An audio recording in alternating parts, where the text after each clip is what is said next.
뉴욕주 로체스터 시에 가면 조지 이스트먼 박물관이 있습니다. 우리 코닥 회사 아시죠? 코닥. 이 코닥 회사는 원래 조지 이스트먼이라는 사람이 만든 회사입니다. 회사의 이름은 이스트먼 코닥 컴퍼니였어요. 코닥은 굉장히 유명한 회사였죠. 휴대용 사진 필름을 개발한 회사입니다. 그리고 휴대용 사진기를 개발한 회사이고요. 사진기에 있어서 혁명을 일으킨 회사이고 또 사람이죠.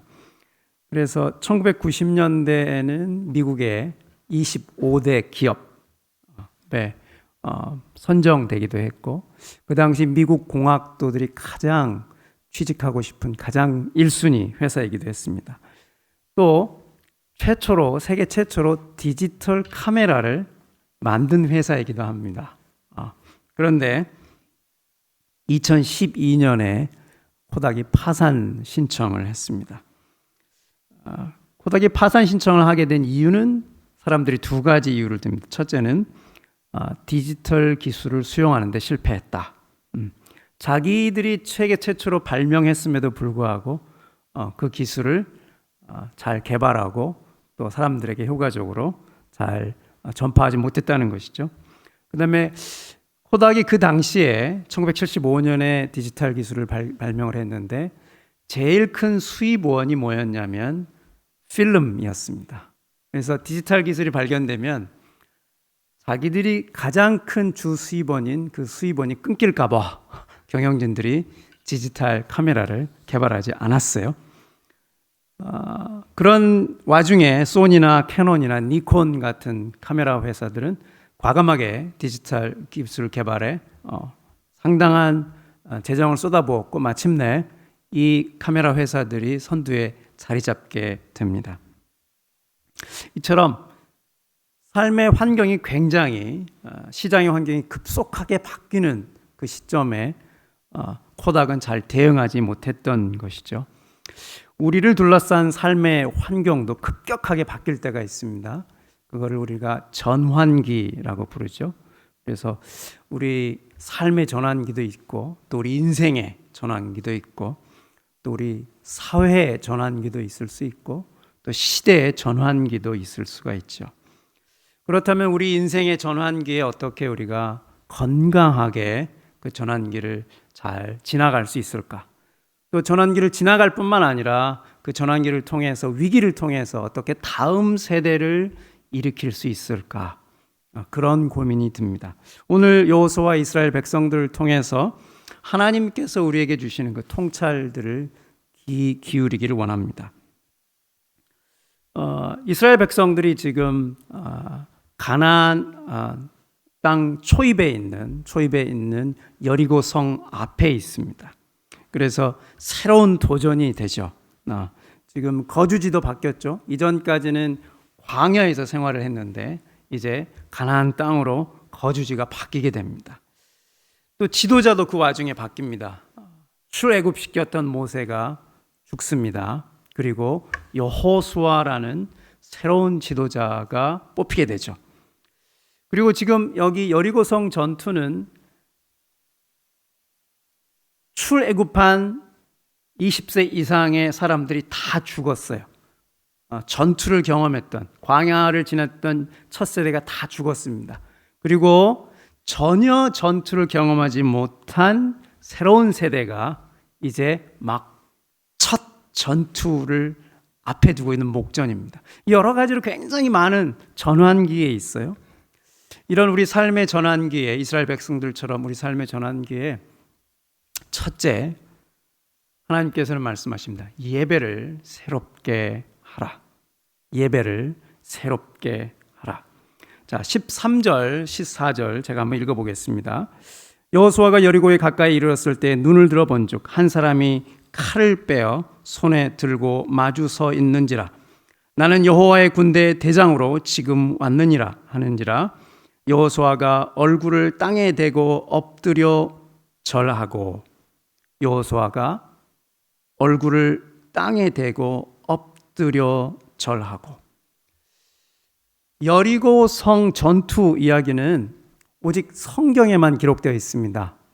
다른 성경 외에 다른 역사 자료에는 기록이 없습니다.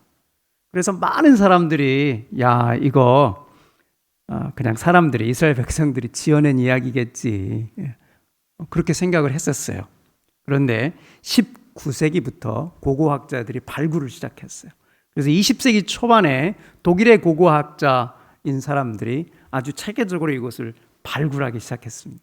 그래서 이게 성경의 여리고성 전투가 가짜가 아니라 지어낸 얘기가 아니라 진짜 있었던 이야기구나 사람들이 알게 됐어요. 이 여리고성 앞에 이르기 전에 바로 그 전에 보시면 유월절 잔치를 합니다. 하나님께서 이스라엘 백성들을 출애굽시켰던 것을 기념하면서 잔치를 하는데 이 잔치는 굉장히 특별한 잔치였어요. 왜냐하면 그때까지 하늘에서 내렸던 만나가 그쳤어요. 그리고 이제 그 가나안 땅 소산으로 만든 빵하고 볶은 곡식으로 이스라엘 백성들이 유월절 잔치를 이제 막 끝냈습니다. 그래서 잔치를 거나하게 하고 지금 여호수아가 이스라엘 백성들이 다 잠을 든 그 시각에 제가 상상을 하는 겁니다. 혼자서 여리고성 앞에 가서 섭니다. 근데 그때 자기가 한 번도 본 적이 없는 어떤 이상한 장관이 칼을 찬 장관이 앞에 섭니다. 그런데 대화 중에 그가 여호와의 군대 장관이라는 걸 알게 돼요. 그러자 바로 그 앞에 엎드려 절을 합니다. 엎드려 절을 하는 행위는 예배하는 행위죠.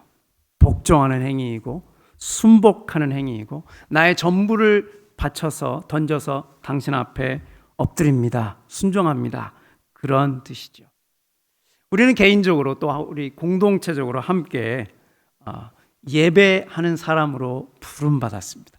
모든 그리스도인은 이제 남은 평생 예배하는 사람으로 부름받게 되죠. 그래서 눈을 들어 주를 보라 어지러운 세상 중에 그런 찬송가 가사처럼 눈을 들어 주를 바라보는 행위, 그것이 바로 예배입니다.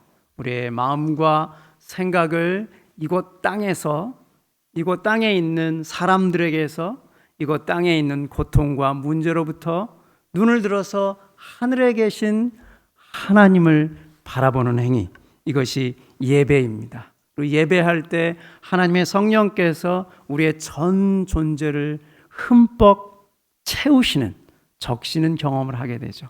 이것이 예배의 핵심입니다. 현대 복음주의계의 예언자라고 불렸던 에이든 토저라는 분이 있습니다. 그분은 예배는 현대 복음주의 교회가 잃어버린 보석이다 이렇게 얘기를 하셨어요. 또 그는 예배란 철학자들이 제1원인이라 부르는, 그러나 우리가 하늘에 계신 우리 아버지라 부르는 거룩한 신비와 위엄 앞에서 우리의 마음 깊은 곳에서 우러나오는 경외, 경탄, 사랑을 표현하는 행위다 이렇게 말씀하셨어요. 히브리서 기자도 얘기를 하죠. 너희의 마음과 눈을 예수님께 고정하라 이렇게 얘기를 하죠. 바로 우리의 눈과 마음을 들어서 예수님께 고정하는 행위, 맞추는 행위, 그것을 그냥이 아니고 온 마음을 다해서 전심전력해서 눈을 들어 하나님을 바라보는 앙망하는 행위, 이것이 예배다라고 얘기합니다. 그런데 저도 이제 한국에 와서 혹은 선교지에 있을 때 예배자로 참석을 해보면 저의 예배의 실제는 참 생각보다 그렇게 이상적이고 그렇게 충만하지가 않더라고요. 예배 자리에 이렇게 앉아 있으면 굉장히 많은 시간은 복잡합니다. 마음이 복잡해요. 어제 저녁에 봤던 영화의 잔상도 떠오르고 친구가 보내준 카톡 내용도 떠오르고 또 아이들 걱정도 되고 또 내일 제출할 레포트 생각도 나고 또 사무실에서 처리해야 될 일도 생각나고 그 친구랑 좀 좀 이 관계들을 좀 잘해야 되는데 그런 생각도 나고 굉장히 집중하기가 어렵더라고요. 그런데 하나님이 우리에게 원하시는 것은 온 마음과 온 생각과 온 영을 다해서 나 좀 바라봐. 이거를 얼마나 하나님이 기뻐하시는지 모르겠어요. 나 좀 봐. 이렇게. 그래서 어느 순간부터 제가 그렇게 굉장히 복잡하고 혼란스럽고 집중이 안 될 때 사용하는 방법이 있습니다. 배운 거예요. 들숨과 날숨을 사용하는 겁니다. 그래서 숨을 들이킬 때 마음속으로 이렇게 기도합니다. 성령님 오세요. 우리도 한번 해볼까요? 자, 숨을 들이쉬면서 자, 이렇게 마음속으로 해보세요. 성령님 오세요. 자, 해볼까요? 자, 시작. 그 다음에 숨을 뱉으면서부터는 이렇게 기도하세요. 하나님 아버지, 이거 가져가세요. 자, 이거에 다 넣으시는 겁니다. 자, 이거에 다 걱정, 근심, 염려, 아픔, 고통 다 넣어서 하나님 아버지, 이거 가져가세요. 자, 그럼 다시 한번 해볼까요? 자, 들이쉬면서 성령님 오세요. 자, 내쉬면서 하나님 아버지 이거 가져가세요. 이렇게 서너 번 하면 훨씬 더 가벼워지고 집중할 수 있게 됩니다. 그래서 예배는 하나님을 향해서 우리의 눈을 드는 행위예요. 하나님을 향해서 손을 드는 행위이고 하나님을 향해서 우리의 마음을, 온 마음을 드리는 행위입니다. 그래서 예배는 우리의 시선과 우리의 마음과 생각을 하나님께 올려드리는 행위입니다. 우리를 둘러싼 문제들, 도전들, 사람들로부터 우리의 눈을 돌려서 전능하신 하나님, 그리고 여리고성을 무너뜨리신 하나님을 바라보는 행위입니다. 아멘. 그럴 때 눈을 들어 주를 보면 우리 입술에 불평이 멈춰요. 눈을 들어 주를 보면 우리 안에 내면의 혼란과 소란스러움이 멈추고 고요함이 찾아옵니다. 눈을 들어 주를 보면 나를 향한 사람들의 말소리, 나를 향한 사람들의 눈초리, 나를 향한 사람들의 손가락질, 혹은 다른 사람들을 향한 과도한 공격으로부터 내가 자유하게 됩니다. 우리의 몸을 굽혀서 여호와를 예배하면 우리를 지배하는 두려움이 힘을 잃습니다. 우리의 몸과 마음을 굽혀서 여호와를 전심으로 예배하면 우리에게 없던 새로운 소망이 솟아납니다. 우리의 몸과 마음을 굽혀서 전심으로 여호와를 예배하면 요단강을 멈춰 세우셔서 마른 땅으로 건너게 하셨던 하나님, 여리고성을 무너뜨리셔서 여리고성을 정복하게 하셨던 하나님의 손길을 우리가 경험하게 됩니다. 그래서 인생의 전환기에 모든 것이 바뀌고 새로운 도전의 직면에 있을 때 여러분 예배를 회복하십시오. 아멘. 여호와께서 말씀하십니다. 여호와의 눈은 온 땅을 두루 감찰하사 전심으로 자기를 향하는 자들을 위하여 능력을 베푸시나니. 이 구절을 읽는데 이런 상상이 됐어요. 여호와의 눈은 온 땅을 두루 감찰하사. 어떻게 감찰하실까? 아마도 요즘에는 드론을 보내시지 않을까? 드론을 보내셔서 모든 사람을 감찰하신다. 그리고 그 사람들을 향해서 주님의 능력을 베푸실 줄 믿습니다. 자, 두 번째는 우리 인생의 전환기에 건강하게 극복하고 다음 세대를 세우기 위해서 두 번째는 지금 여기가 거룩하다. 이것을 기억하십시오. 자, 따라해 볼까요? 지금 여기가 거룩하다. 여호와의 군대 장관이 나타나자 여호수아가 엎드립니다. 내 주여 말씀하옵소서 듣겠습니다. 그러니까 여호와의 군대 장관이 말합니다.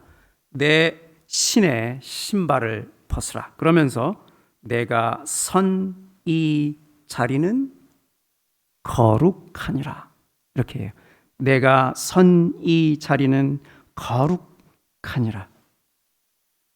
이 말을 조금 해석해 보면 지금 여호수아 네가 서 있는 이 자리, 그리고 이 순간이 거룩한 자리다. 결정적인 순간이다. 이 얘기예요. 꼭 같은 동일한 말씀을 하나님께서 덤불 위에 가시덤불 속에서 나타나셔서 모세에게 하셨던 말씀입니다. 네가 선 이 자리는 거룩한 자리다. 신을 벗으라. 생각해 보세요. 지금 여리고성 앞에서 여호수아가 무슨 생각을 하고 있었을까요? 군대 장관이 나와서 하나님의 말씀을 전할 때 여호수아의 마음에 이런 생각이 있었을까요? 아멘! 주여 감사합니다. 주의 말씀대로 이 여리고성이 무너질 줄 믿습니다. 했을까요? 믿음이 좋은 분들은 아마 그렇게 받았을지도 모르겠습니다. 근데 저는 여리고성 앞에 섰던 여호수아가 어떤 생각을 했을까? 그래서 믿음이 없는 부족한 저는 아마도 여호수아가 이런 생각을 했지 않았을까 좀 상상을 해봤어요. 야, 난감하다. 난감하네. 이런 싸움은 여호수아가 싸워본 적이 없어요. 지금까지 싸워본 적이 없습니다. 요단강을 건너게 하신 하나님이 또 일하시지 않을까? 야, 너 믿음 없는 여호수아야. 요단강을 건너게 하신 하나님이 너 이 여리고성도 정복하게 하실 거야? 그러실 수도 있겠죠. 그런 믿음이 있었을 수도 있을 것 같아요. 그런데 살아보니까 한번 하나님의 기적을 경험했다고 해서 다음번 도전이 왔을 때 동일한 믿음의 용맹한 고백을 하는 게 아니더라고요. 저 살아보니까 새로운 도전은 그냥 새로운 도전이고 그 안에서 느끼는 감정은 첫 번째 도전에서 직면했을 때랑 거의 비슷한 두려움, 어쩔 수 없는 난감함, 고민, 고뇌 이런 것들이 들더라고요. 더군다나 여호수아에게는 이것이 아마도 첫 번째 리더십에 대한 시험이 아니었을까 하는 생각이 들어요. 요단강은 하나님께서 주권적으로 명령하셨어요.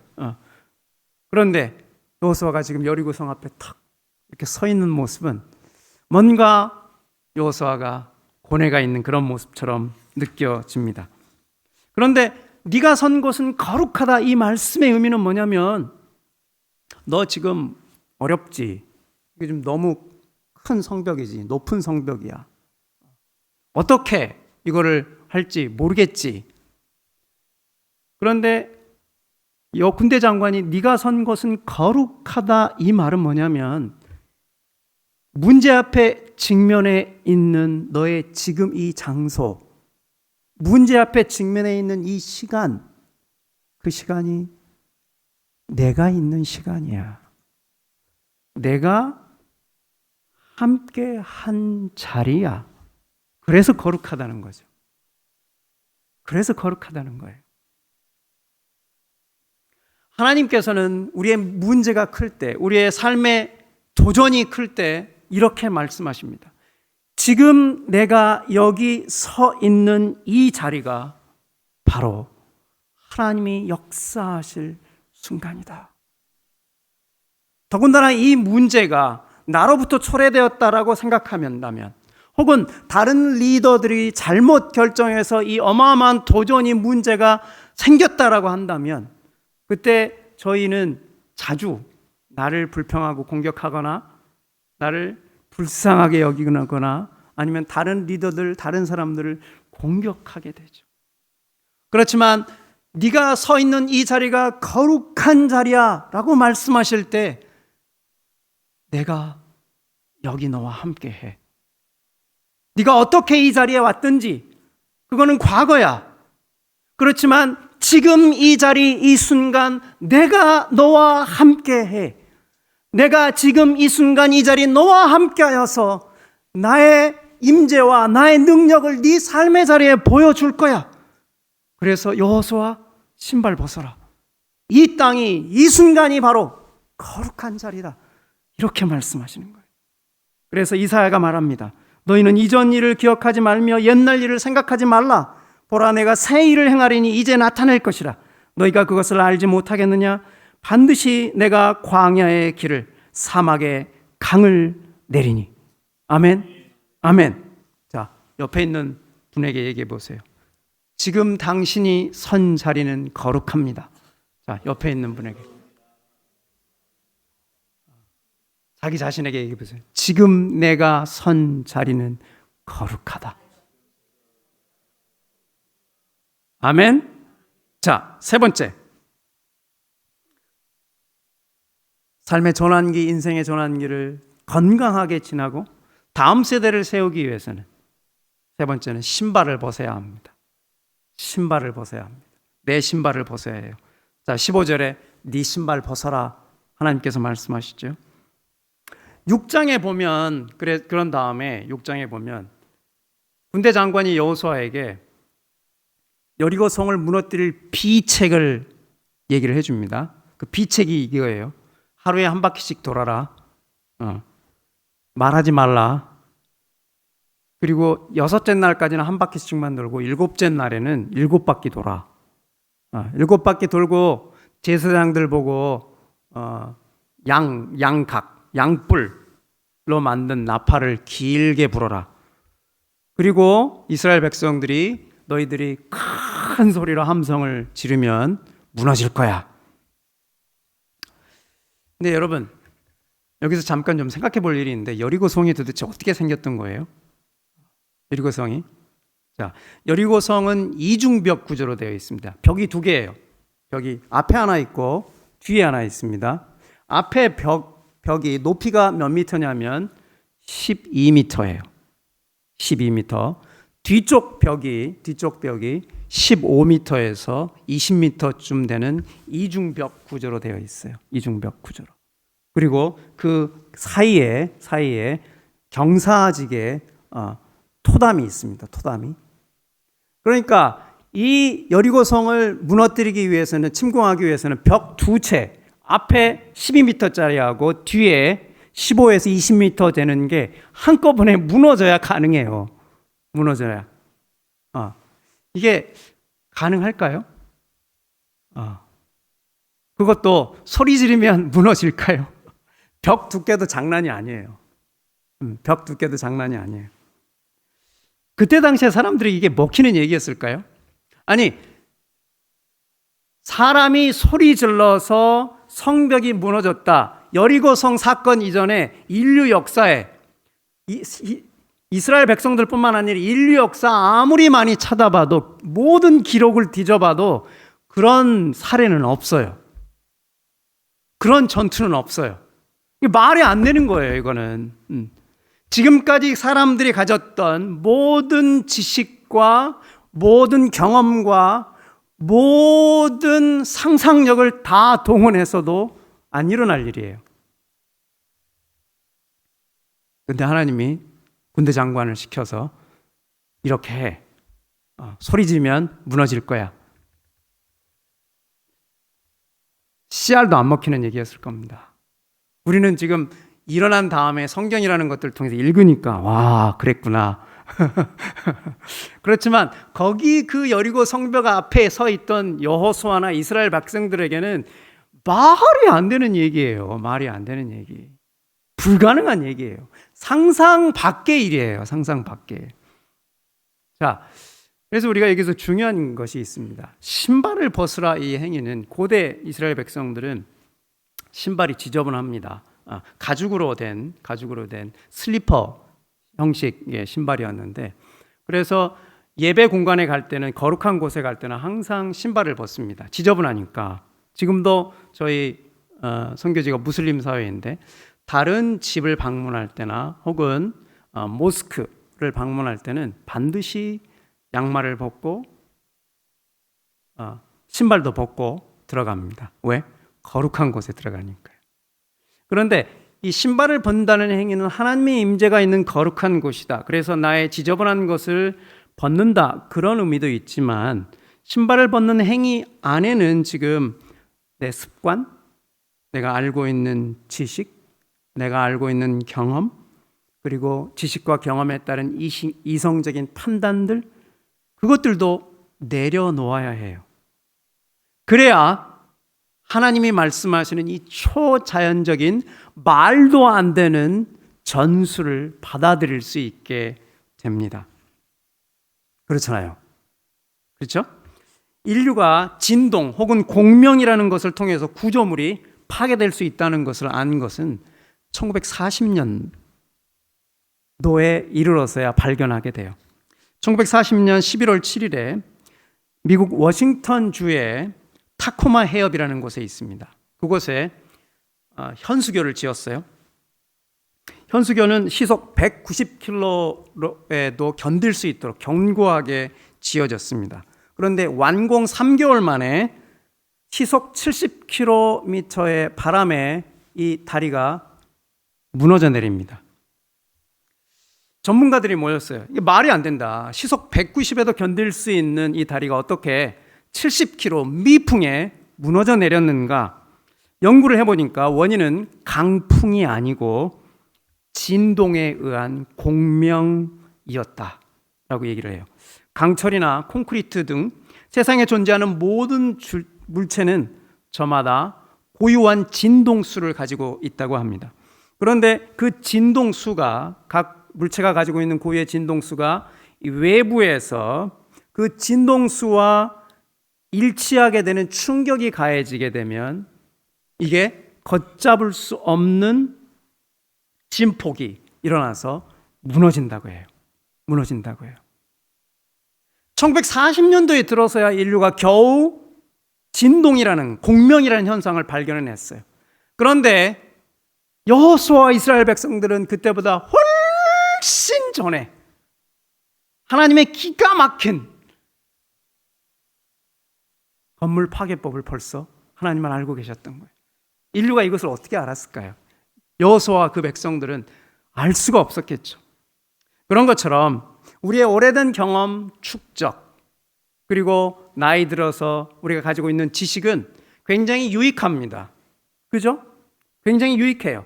그런데 때로 바로 이거 자체가 우리가 하나님의 더 큰 능력을 경험하는 것을 방해하는 장애물이 될 수가 있어요. 장애물이 될 수도 있습니다. 그래서 우리가 하나님의 뜻 앞에 설 때는, 우리가 가진 지식들, 우리가 가진 경험들, 그리고 연륜이 차오르면서 우리에게 있는 지혜들을 어떨 때는 그것도 내려놓아야 될 때가 있어요. 그래야 새로운 하나님, 우리가 이전에는 경험해 보지 못했던 하나님, 우리가 이전에는 느껴보지 못했던 하나님의 임재, 그것을 다시 경험할 수 있습니다. 그래서 형제자매 여러분, 이것을 기억하십시오. 하나님이 지금 우리와 함께 하십니다. 우리가 서 있는 이 자리, 우리가 서 있는 이 순간 바로 하나님이 함께 하십니다. 우리의 고통의 자리, 우리의 문제의 자리, 우리의 아픔의 자리, 우리의 슬픔의 자리, 혹은 우리의 외로움의 자리에 하나님은 바로 여기와 여기 함께 하십니다. 우리의 고통의 시간, 우리의 문제의 시간, 우리의 아픔의 시간, 우리의 슬픔의 시간, 우리의 외로움의 그 시간, 그것이 나로 말미암았건 혹은 다른 사람으로 말미암았건 아니면 시대가 워낙 급변하게 변해서 시대로 말미암았건 원인은 중요하지 않아요. 그렇지만 바로 이 자리, 이 순간 전능하신 아버지 하나님께서 우리와 함께 하심을 믿으십시오. 아멘. 그분께 나아가서 우리 마음의 고통을, 우리 마음의 짐을, 우리 마음의 슬픔을, 우리 마음의 외로움을 그분께 쏟아 놓으십시오. 그리고 전심을 다해서, 온 마음을 다해서, 온 영을 다해서 그분을 바라보고 그분을 예배하십시오. 그러면 하나님께서 우리 삶의 자리에 여리고 성을 무너뜨리셨던 그 아버지 하나님께서 우리 삶에 동일한 기적을 베푸시지 않겠습니까? 그래서 우리 함께 주님께 나아갑시다. 그러면 주님께서 도우실 것입니다. 하나님께서 우리 인생의 전환기를 통해서 새로운 하나님의 능력, 하나님의 지혜를 보여주실 것입니다. 자, 남은 질문인 이거예요. 준비되셨나요? 하나님과 함께 여호수아와 이스라엘 백성들이 떠났던 모험처럼 하나님과 함께 이 모험을 떠날 준비가 되셨나요?